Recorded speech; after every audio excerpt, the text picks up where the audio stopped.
கண்கள் சிவக்க ருத்ரமூர்த்தியாய் தன் முன்னால் நின்று இருந்த உதயாவை பார்த்து மீனாவுக்கு பேச்சே வரவில்லை. ஐயோ மீனா, இவன்கிட்ட போய் உளறி வச்சுட்டேடி. இந்த ரேவதி வேற என்ன கொலை வெறியில பாக்குறா. இவன் என்னன்னா கொலை பண்றதுக்கே தயாரா விறப்பா வேற இருக்கான். இது எங்க போய் முடியுமோ தெரியலையே என நினைத்தபடி தலையை குனிந்து கொண்டாள். மீனா என அழுத்தமாக அழைத்து அவள் முகத்துக்கு முன்பு சொலக்கிட்டான் உதயா. உதயா என அவனை நிமிர்ந்து பார்த்த மீனா அவனுக்கு பின்னால் நின்று இருந்த ரேவதியை பாவமாக பார்த்தாள். ரேவதி அவளை முறைக்க, மீனா, நீ சொன்னது அத்தனை உண்மையா? என்ன பாரு, பின்னாடி என்ன பார்வை என அதட்டலாக கேட்டான் உதயா. உதயா என மீனா கையை பிசைந்து கொண்டு அவனை தவிப்பாக பார்க்க, நான் உதயாதான். திக்கி திணறாம இப்ப நான் கேட்ட கேள்விக்கு மட்டும் பதில் சொல்லு என கத்தினான் உதயா.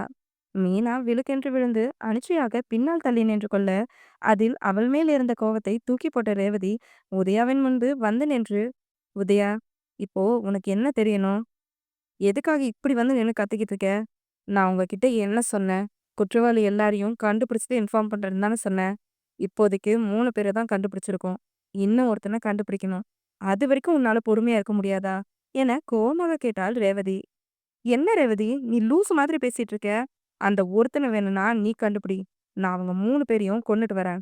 அப்பதான் அப்பா, அம்மா, மாதவி அக்கா 3 பேரோட ஆத்மாவும் சாந்தி அடையும் என்றான் உதயா காட்டமாக. இந்த அவசரம் தான் உன்கிட்ட எனக்கு பிடிக்கிறதே இல்ல. நல்லா ஞாபகம் வச்சுக்கோ உதயா. மாதவி அக்கா சாவுக்கு காரணமான 4 பேருக்கும் ஒரே நேரத்துல தான் தண்டனை குடுக்கணும். அதுக்கு நம்ம பொறுமையா தான் இருக்கணும். 6 வருஷம் காத்திரணும். இன்னும் ஒரே 1 வாரம் காத்திருக்க முடியாதா? எதுக்கு இப்படி பறந்துகிட்டு வர? உனக்கு இருக்க கோபமும், வெறியும் எங்களுக்கும் இருக்கு. அதுக்காக அவசரப்பட்டு எதையும் பண்ணக்கூடாது. முக்கியமா சக்திக்கு இங்க நடக்கிற எந்த விஷயமும் தெரியக்கூடாது. அவனுக்கு மட்டும் தெரிஞ்சது சட்டப்படி போகலான்னு சட்டமெல்லாம் பேசுவான். ஆனா, நம்ம சட்டத்துக்கு முன்னாடி குற்றம் பண்ணியிருக்காங்கன்னு நிரூபிச்சாலும், அவனுங்களுக்கு ஈஸியான தண்டனை குடுத்துட்டு போயிட்டே இருப்பாங்க.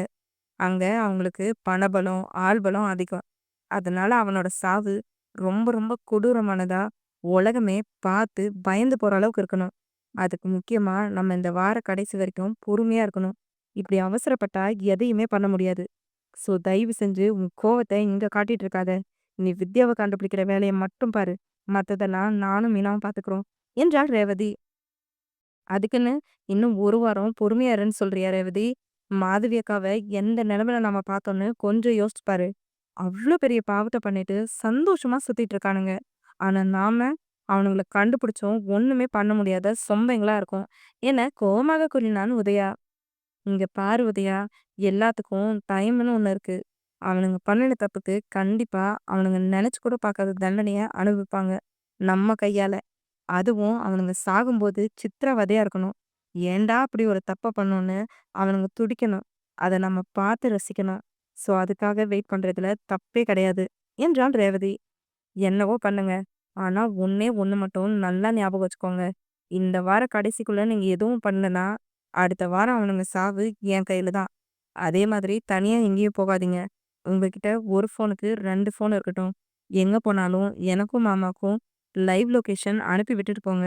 நான் கிளம்புறேன் என சொல்லிவிட்டு அங்கிருந்து நகர்ந்தான் உதயா. மீனா நிம்மதி பெருமூச்சு விட்டு ரேவதியை நன்றியுடன் பார்க்க, நான் ஏதாவது சொல்லி அவன்கிட்ட போட்டு குடுத்து பாரு. கண்ணு நோண்டி கையில குடுத்துடுறேன் என திட்டிவிட்டு கிச்சனுக்குள் சென்றாள் ரேவதி. போடி என சோபாவில் அமர்ந்த மீனா, தெரியாம வாய் தவறி எல்லாம் உளறிட்டேன். அதுக்கு என்னமோ இந்த குதி குதிக்கிறா. உன்னெல்லாம் சரவணனா கொடுமை பண்ணியே டார்ச்சர் பண்ணணும்டி என மனதில் நினைத்து கொண்டாள். வாங்க அண்ணி, வா அண்ணா என மோகனா நம்மை சந்தோஷ் இருவரையும் வரவேற்று யாத்ராவின் கையை பிடித்து அழைத்து வந்தார். வரோம் என சந்தோஷ் நம்மை இருவரும் புன்னகையுடன் உள்ளே வர அவர்களை பார்த்து மற்றவர்களும் புன்னகைக்க, ஏண்டா நீ டியூட்டி போகலையா என யாத்ராவை பார்த்து கேட்டார் தினேஷ். போகல மாமா, எனக்கு கீபோர்டு பார்க்கணும் போல இருந்துச்சா, அதான் வந்துட்டேன் என சிரித்தான் யாத்ரா. அது என்னடா உன் இஷ்டத்துக்கு சில டைம் அவளை சிபியூன்னு சொல்ற, கீபோர்டுன்னு சொல்ற, என்னதான் நினைச்சுக்கிட்டு இருக்க? முதல்ல இந்த பேருக்கான அர்த்தம் தான் என்ன என மாயவன் கேட்க மற்றவர்கள் சிரித்தனர். சந்தோஷ் நம்மை முதல்ல வந்து உட்காருங்க என சரோ சொல்லவும் என இருவரும் அமர அகிலா காஃபி போட கிச்சனுக்கு செல்ல மாயவன், தினேஷ், அகில், வர்ஷா, சரோ என அனைவரும் நம்மை சந்தோஷ் இருவருக்கும் எதிரில் இருந்த சோஃபாவில் அமர்ந்து கொண்டனர். யாத்ரா மோகனா இருவரும் நின்று கொண்டு இருந்தனர். யாத்ரா சுற்றிமுற்றிலும் கண்ணை உருட்டி தீக்ஷண்யாவை தேட, யாத்ரா, நான் உன்னதான் கேட்டேன். கேட்ட கேள்விக்கு இன்னும் பதிலே காணோம். முதல்ல பதில சொல்லு. அப்புறம் உன் தங்கச்சிய நான் கூப்பிடுறேன் என அவன் பார்வையின் அர்த்தத்தை உணர்ந்து கூறினார் மாயவன்.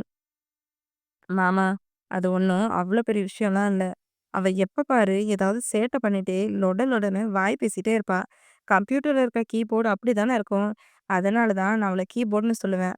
நான் சிபியு மாதிரி அமைதியா ஒரே இடத்துல இருப்பேனா, அதான் என்ன சிபியுன்னு கூப்பிடுவா.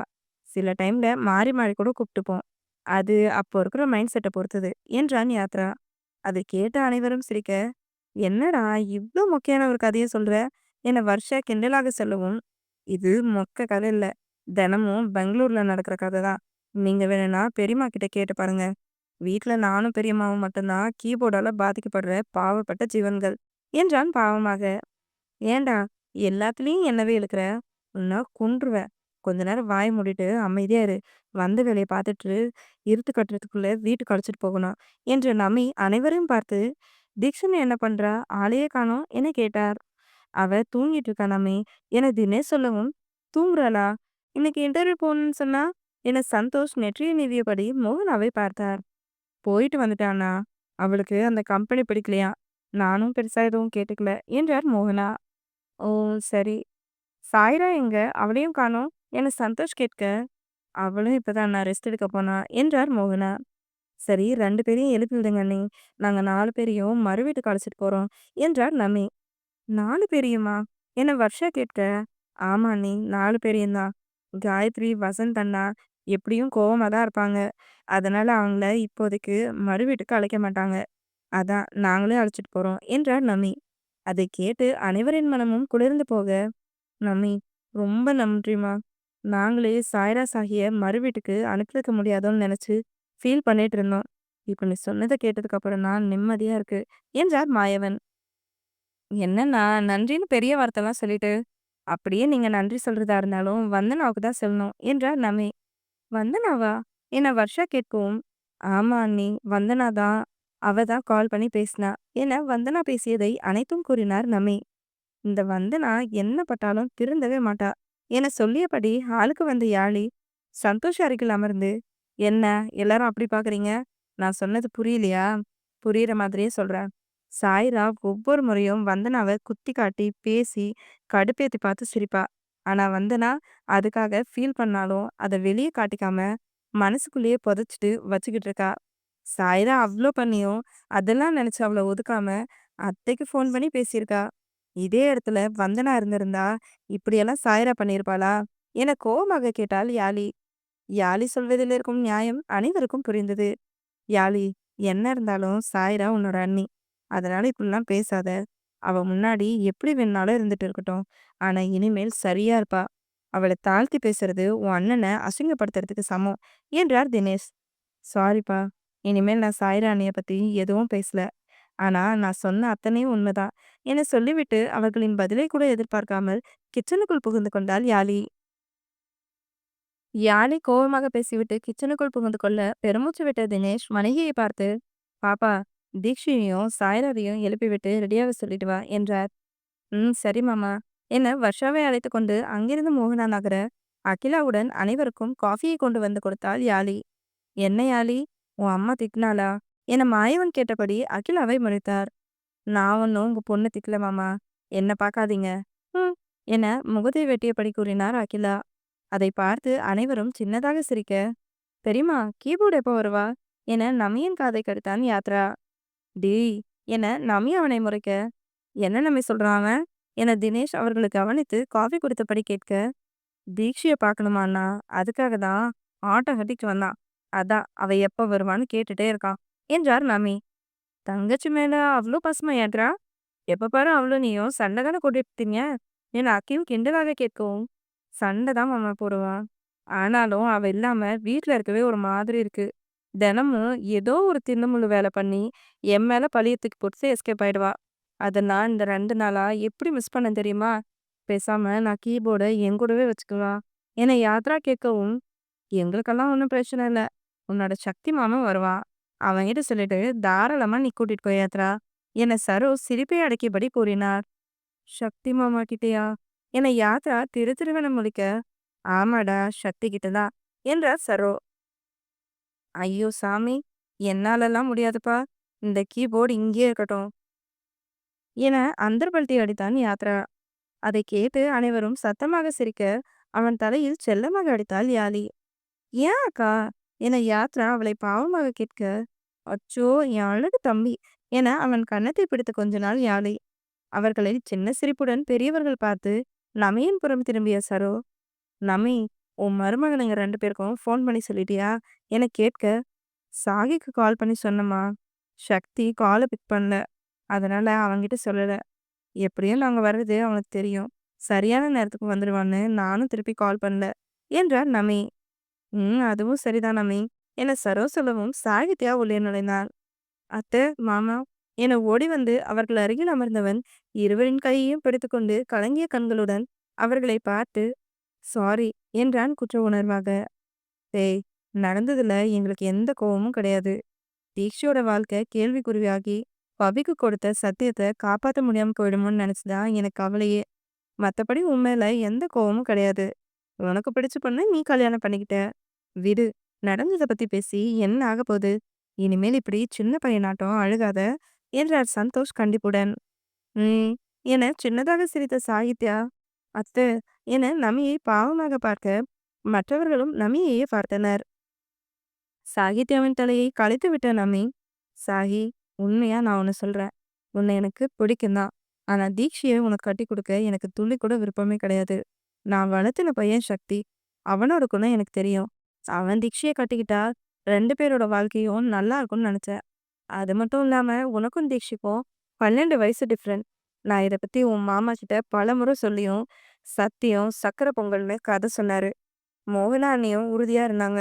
அதனால என்னால ஒண்ணுமே பண்ண முடியாம போயிடுச்சு. ஆனா கடைசியில நான் ஆசைப்பட்ட மாதிரி சக்திய தீக்ஷினாவ கல்யாணம் பண்ணிக்கிட்டது என்ன பொறுத்த வரைக்கும் கடவுளோட சித்தம் தான். இனிமேலும் அவங்க சந்தோஷமா இருக்கணும். நீயும் உனக்கு பிடிச்ச மாதிரி வாழ்க்கைய அமைச்சுக்கிட்ட. அதையும் சந்தோஷமா வாழ பாரு. நான் உண்மைய மறக்காம சொன்னதுக்கு காரணம் கூட நீ குற்ற உணர்ச்சியோ ஃபீல் பண்ணி பேசுறேன்னு தான். என்னடா அத்தை இப்படி பேசுறாங்கன்னு நினைக்காத என்றார் நிதானமாக. நம்மை சொன்னதை கேட்டு தினேஷ், மாயவன், சரோ, அகில் 4வருக்கும் புரிந்தது. அவருக்கும் சக்தியின் காதல் விஷயம் தெரிந்திருக்கிறது என்று.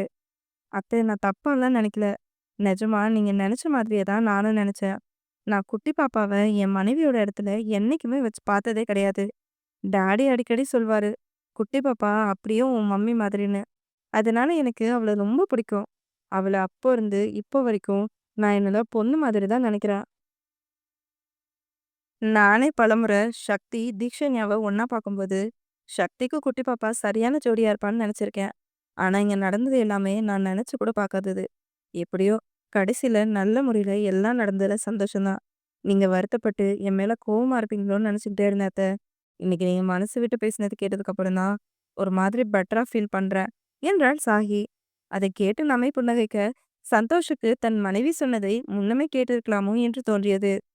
சரி சக்தி வந்துருவான். நீ போய் ஃப்ரெஷ் ஆயிட்டு உன் பொண்டாட்டிய கூட்டிட்டு வா என நம்மை சொல்லவும், சரிங்க அத்த என்று சாகித்யா சரோ தினேஷை பார்த்து தலையசைத்து விட்டு அறைக்கு வந்தவன் சாய்ராவுடன் வர்ஷா போராடி கொண்டிருப்பதை பார்த்து சத்தமாக சிரித்தான்.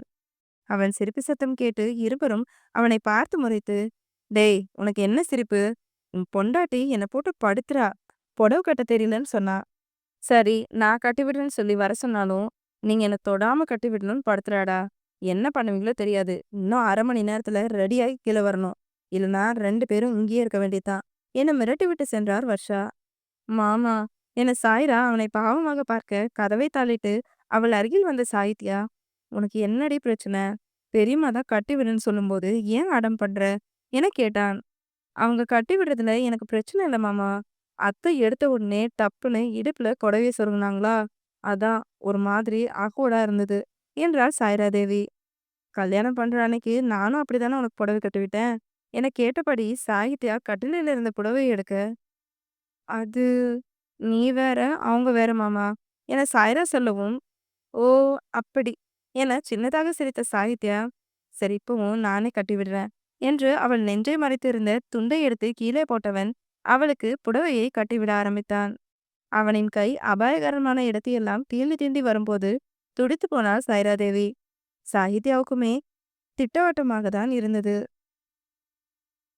அன்று இருந்த டென்ஷனில் எதையும் கவனிக்காமல் புடவையை கட்டிவிட்டான். ஆனால் இன்றோ மனைவியின் ஒவ்வொரு அசைவையும் கவனித்து கட்டிவிடும் போது தாப நரம்புகள் எல்லாம் புடைத்தது. ஒரு வழியாக புடவையை நீட்டாக கட்டிவிட்டவன், தேவி நீ ரெடியாக, நான் குளிச்சுட்டு வந்துடுறேன் என சொல்லிவிட்டு ஆடையை எடுத்துக்கொண்டு குளியல் அறைக்குள் புகுந்து கொண்டான். சாய்ரா சின்ன சிரிப்புடன் ரெடியாக ஆரம்பிக்க, இங்க வீட்டிற்குள் சக்தி நுழைவும் மாடியிலிருந்து இறங்கி வந்த மோகனா, சக்தி ரொம்ப வேலையா என கேட்டார். இல்ல மாம், எப்பவும் போலதான் என்றவன் நமியின் அருகில் வந்து, மீட்டிங்ல இருந்த மாமா, அத்தம்மா, அதான் கால் அட்டன் பண்ண முடியல. 10 நிமிஷம் வெயிட் பண்ணுங்க, நான் வந்துடுறேன் என்றாள் சக்தி. இன்னும் 1/2 மணி நேரம் டைம் இருக்கு. பொறுமையா ரெடியாகி வா சக்தி. நாங்க பேசிக்கிட்டு இருப்போம் என சந்தோஷ் சொல்லவும், நமி அவனை பார்த்து மலர்ந்த புன்னகை சிந்த, ம் என சக்தி மாடியேறவும், மாமா என தயக்கமாக அழைத்தான் யாத்ரா. தலையை மட்டும் திருப்பி என்ன என்பது போல சக்தி அவனை பார்க்க, எச்சில் விழுங்கி கொண்ட யாத்ரா, மாமா கீபோர்ட வர சொல்றீங்களா? வந்ததுல இருந்து அவளை பார்க்கவே இல்லை என்றான் தயக்கமாக. வர சொல்றேன் என சொல்லிவிட்டு அறைக்கு வந்து கதவை திறந்த சக்தி தனக்கு ஆடையை எடுத்து வைத்தபடி திரும்பிய மனைவியை பார்த்து மலைத்து போய் நின்றான். மயில் பச்சை நிற காப்பர் பொட்டு புடவைக்கு ஏதுவாக அதே நிற பிளவுஸ் அணிந்து முட்டிக்கால் வரை இருந்த கூந்தலை தளர பின்னி மல்லிகை சரம் தாராளமாக தொங்க, நெற்றி வகுட்டில் குங்குமம், இரு புருவங்களுக்கிடையில் சின்னதாக அரக்கு போட்டும், கழுத்தில் தனக்கு இவள் உரிமையானவள் என்பதை உருக்கும் தாலியும், அதனுடன் அவன் 6 வருடத்திற்கு முன்பு வாங்கி கொடுத்த செயினும் அவள் சங்கு கழுத்தில் தொங்க, அவன் ஏற்கனவே சொன்னது போல தாலியை மட்டும் புடவைக்குள் மறைத்து வைத்திருந்தாள். காதில் தங்க ஜிமிக்கி நாட்டியமாட, காலில் தங்க கொலுசு ஜல் ஜல் என சத்தம் எழுப்ப, தன்னையே பார்த்து கொண்டிருந்த மனைவியின் அருகில் வந்து ஒவ்வொரு அடியாக எடுத்து வைத்து நெருங்கினான். அவனுக்கு கட்டிலில் ஆடையை எடுத்து வைத்துவிட்டு திரும்பிய தீக்ஷண்யா தன்னையே பார்த்து கொண்டு நிற்கும் கணவனை பார்த்து எச்சில் விழுங்கியவள் அவன் நுறங்கி வரவும் உடல் வெடவெடுத்து போக, கையை பிசைந்து கொண்டு அன்னிச்சையாக பின்னால் தள்ளி சென்றாள். தீ அங்கே நில்லு என சக்தி கத்த, விழுக்கென்று விழுந்த தீக்ஷண்யா பயத்தில் அதே இடத்தில் ஆணி எடுத்தது போல நிற்க, அவள் அருகில் பட்டென நெருங்கிய சக்தி அவள் இடையை சுற்றி கையை போட்டு தன்னோடு சேர்த்து அணைத்து அவள் கழுத்து வலையில் முகம் புதைத்தான். அவன் தாடி மீசை கழுத்தில் குத்தி குறுகுறுப்பை கொடுக்க, அவன் இருபக்க தோள்பட்டையில் கையை வைத்து அழுத்திய தீக்ஷண்யா அவன் நெஞ்சில் சாய்ந்து, அத்தா என சினங்களாக அழைத்தாள். என முனகிய சக்தி அவள் கழுத்தில் அழுத்தமாக முத்தம் வைக்க, தீக்ஷண்யாவின் வயிற்றில் பட்டாம்பூச்சி பறக்க, அவன் தோலை மேலும் இறுக்கிப்பிடித்து கண்ணை மூடி உதட்டு துடைக்க நின்றாள். என் கண்ணுக்கு மட்டும் ஏண்டி நீ எப்பவுமே இவ்வளோ அழகா தெரியுற? உன்னை பார்த்தாவே நான் என்ன இழந்துடுவேன் போல என முனங்கிய சக்தி அவள் இடுப்பை இறுக்கமாக பிடித்து இடுப்பை மறைத்திருந்த புடவையை சற்று இறக்கிவிட்டு வெற்றி இடுப்பை அழுத்த, அத்தான் என ஈனஸ்வரத்தின் கத்தினாள் தீக்ஷண்யா. இந்த இடம் மட்டும் ஏங்க இவ்வளோ சிவப்பா இருக்கு என சக்தி அவள் காதலில் நெருங்கி மெல்லமாக கேட்கவும், தீக்ஷண்யாவின் உடல் சிலிர்த்தது.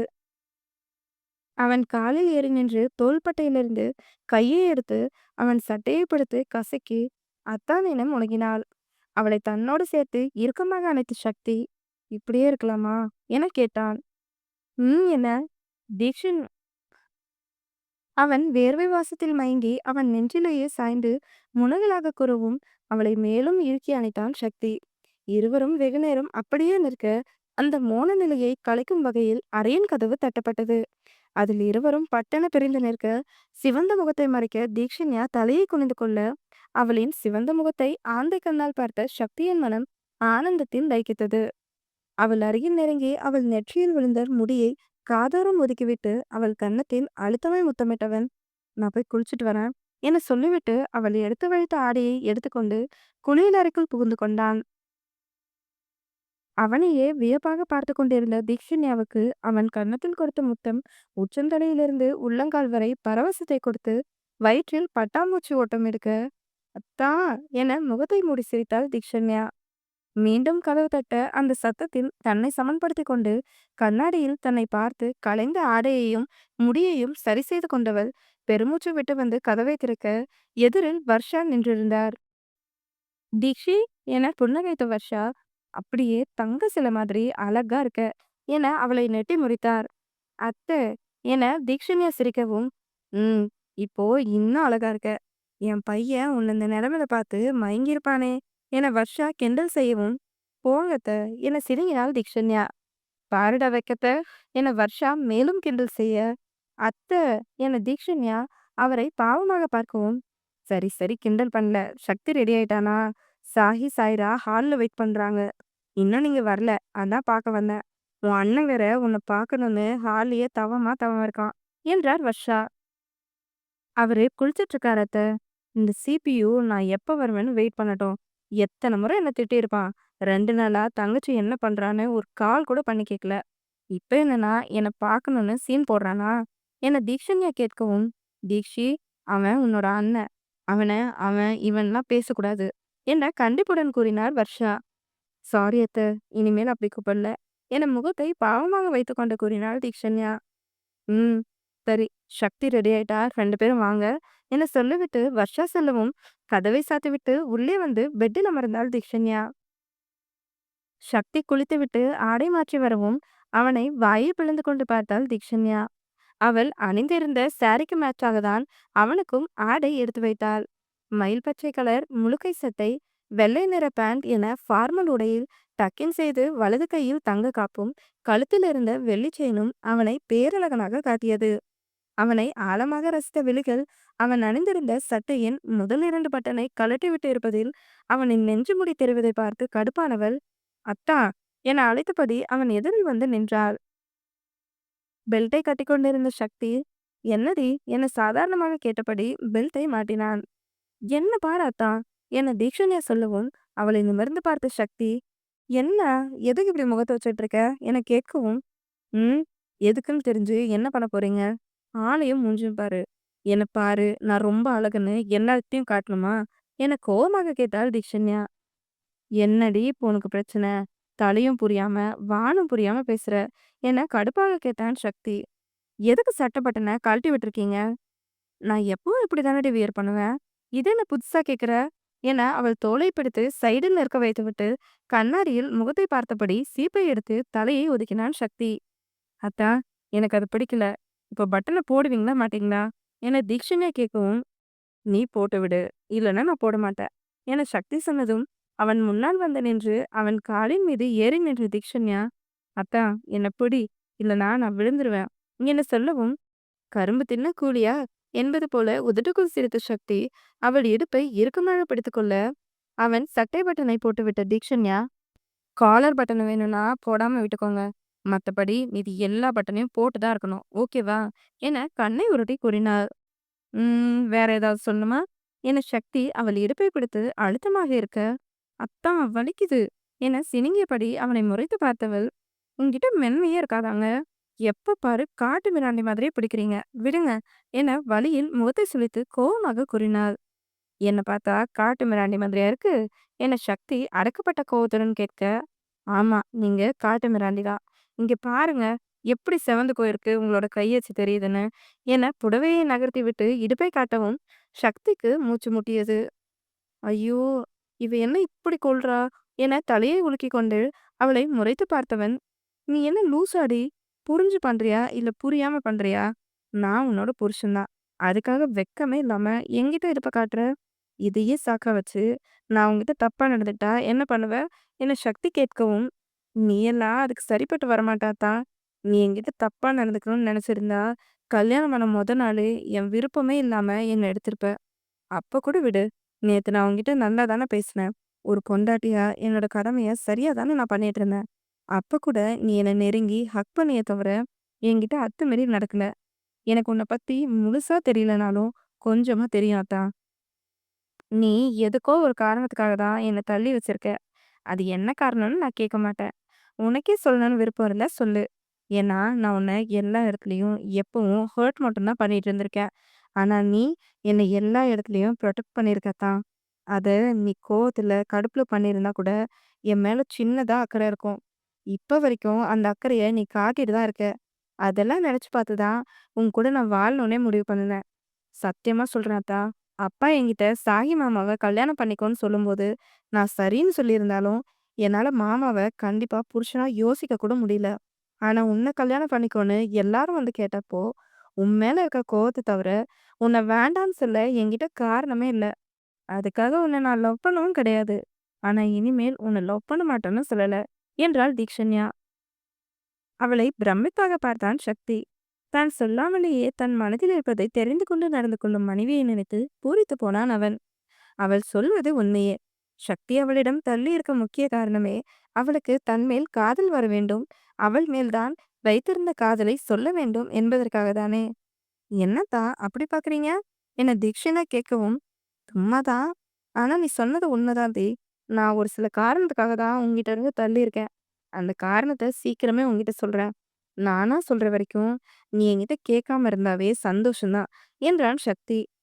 கண்டிப்பா நான் உங்ககிட்ட கேட்க மாட்டேன் அத்தா என தீக்ஷனை சொல்லவும், வாட்சை எடுத்து கையில் கட்டிய சக்தி, சரி நான் ரெடி கிளம்பலாமா என கையை அவள் புறம் நீட்டவும், அவன் நீட்டிய கையில் தன் கையை வைத்த தீக்ஷண்யா ம் என புன்னகைத்தாள். அவள் கையை மென்மையாக பிடித்துக்கொண்டு அறையை விட்டு இருவரும் ஹாலுக்கு வரவும், இருவரின் ஜோடி பொருத்தத்தை பார்த்து அனைவரும் வாயை பிளந்து கொண்டு நிற்க, சாய்ரா கடுப்பாக தீக்ஷண்யாவை பார்த்தாள். எப்படி இவ மட்டும் இவ்ளோ அழகா இருக்கா? முதல்ல இவள ஏதாவது பண்ணணும். வாடி வா, உன் வீட்டுக்கு தானே போறோம். நான் பண்றதுல உன் அம்மா, அப்பா, பாட்டி, தாத்தா எல்லாரும் எப்படி கதறாங்கன்னு பாரு என மனதில் வஞ்சமாக நினைத்து கொண்டாள் சக்தியை பற்றி தெரிந்தும். சக்தி, தீக்ஷண்யா இருவரின் ஜோடி பொருத்தத்தை பார்த்து அனைவரும் வாயை பிளந்து கொண்டு நிற்கவும், சாய்ராவுக்கு அத்தனை கடுப்பாக இருந்தது தீக்ஷண்யா அழகாக இருப்பதை பார்த்து. அத்தம்மா, மாமா என சக்தி அழைக்கவும், அவன் குரலில் அனைவரும் சுயநினைவு வந்து, இருவரின் அருகிலும் வந்த நமி, எப்பவும் இதே மாதிரியா ஜோடியா இருக்கணும் என்றார் புன்னகையுடன். என சக்தி தலையை ஆட்டவும், நமியை பார்த்து சின்னதாக சிரித்தாள் தீக்ஷண்யா. கீபோர்ட் என யாத்ரா அவள் அருகில் வந்து கையை பிடிக்க, அவனை பொய்யாக முறைத்து பார்த்தாள் தீக்ஷண்யா. யாத்ரா அவளை பாவமாக பார்த்து, என்ன கீபோர்ட் முறைக்கிற? உனக்கு என் மேல பாசமே இல்லையா? உன்னை பார்க்கறதுக்காக வீட்ல இருக்கவங்க கிட்டலாம் சண்டை போட்டு 1 மணி நேரம் டிராவல் பண்ணி வந்திருக்கேன். நீ என்னன்னா என்னை கண்டுக்க கூட மாட்டேங்கிற என அப்பாவியாக கேட்டான். அவன் சொன்னதை கேட்டு சக்தியை தவிர்த்து அனைவரும் சின்னதாக சிரிக்கவும், ரொம்ப நடிக்காத சிபியு, அது உனக்கு செட்டே ஆகல என தீக்ஷண்யா கிண்டலாக சொல்லவும், அவள் கையை இறுக்கமாக பிடித்துக்கொண்ட யாத்ரா, நான் நடிக்கலாம் இல்ல, உண்மையாவே நீ இல்லாம வீடு நல்லாவே இல்ல என சோகமாக கூறினான். டேய், உன் சோக கீதத்தை வீட்டுக்கு போய் வாச்சுக்கோ. நாளைக்கு ஈவினிங் வரைக்கும் உன் தங்கச்சி உன் கூட தான் இருப்பா என்றார் சரோ. என்ன ஃபீலிங்கா பேச விடுறீங்களா இல்லையா? ம் இங்க இருக்கிற எல்லாருக்கும் நான் கீபோர்ட் மேல வச்சிருக்க பாசத்தை பார்த்து பொறாம என சொல்ல வந்தவன் சக்தி முறைத்த முறைப்பில் வாயை கப்சிப்பென்று மூடிக்கொண்டான். அத்தம்மா கிளம்பலாமா என சக்தி கேட்கவும், கிளம்பலாம் சக்தி என்று நமி அனைவரையும் பார்த்துவிட்டு, அப்போ நாங்க சாயி, சாய்ரா, சக்தி, தீக்ஷண்யா 4 பேரையும் அழைச்சிட்டு போயிட்டு வரோம் என்றார். ம் சந்தோஷமா கூட்டிட்டு போயிட்டு வாங்க என சரோ சொன்னதும், மோகனா போயிட்டு வரோம் என சந்தோஷ் சொல்லவும், போயிட்டு வாங்கண்ணா என்றார் மோகனா. என மற்றவர்களிடம் சொல்லிவிட்டு 4வரையும் அழைத்துக்கொண்டு அடுத்த 2 மணி நேரத்தில் பெங்களூரு வந்து சேர்ந்தனர்.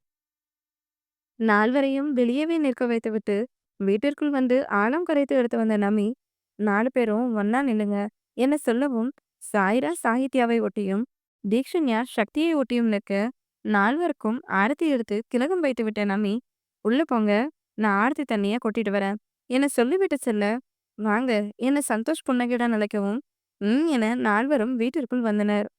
வாங்க வந்து உட்காருங்க. தீக்ஷி எப்படி இருக்க என வள்ளி புன்னகையுடன் அவள் அருகில் வந்து கன்னத்தை தொட்டு பாசமாக கேட்கவும், நான் நல்லா இருக்கேன் பாட்டி என தீக்ஷண்யா சொல்லவும், அது உன் அத்தை வீடு தீக்ஷி. கண்டிப்பா மோகனா, வர்ஷா, அகிலா 3 பேரும் உன்னை நல்லா பார்த்துப்பாங்கன்ற நம்பிக்கை எனக்கு இருக்கு. உன் பாட்டி ஏதோ வெளியில உன்னை கட்டி கொடுத்த மாதிரி நல்லா இருக்கேன்னு கேக்குறா. முதல்ல நீங்க வந்து உட்காருங்க. டிராவல் பண்ணி வந்தது டயர்டா இருக்கும் என்றார் கண்ணன். 4வரும் சோஃபாவில் அமர, சக்தி, சாஹி 2 பேரும் எப்படி இருக்கீங்க? வேலைலாம் எப்படி போகுது என அவர்களுடன் அமர்ந்தபடி கண்ணன் கேட்டார். சக்தி அமைதியாக இருக்க, எல்லாம் நல்லா போகுது தாத்தா. புதுசா ஒரு ப்ராஜெக்ட் ரன் ஆயிட்டு இருக்கு. அதுல கொஞ்சம் ஒர்க் ப்ரெஷர் தான் அதிகம்.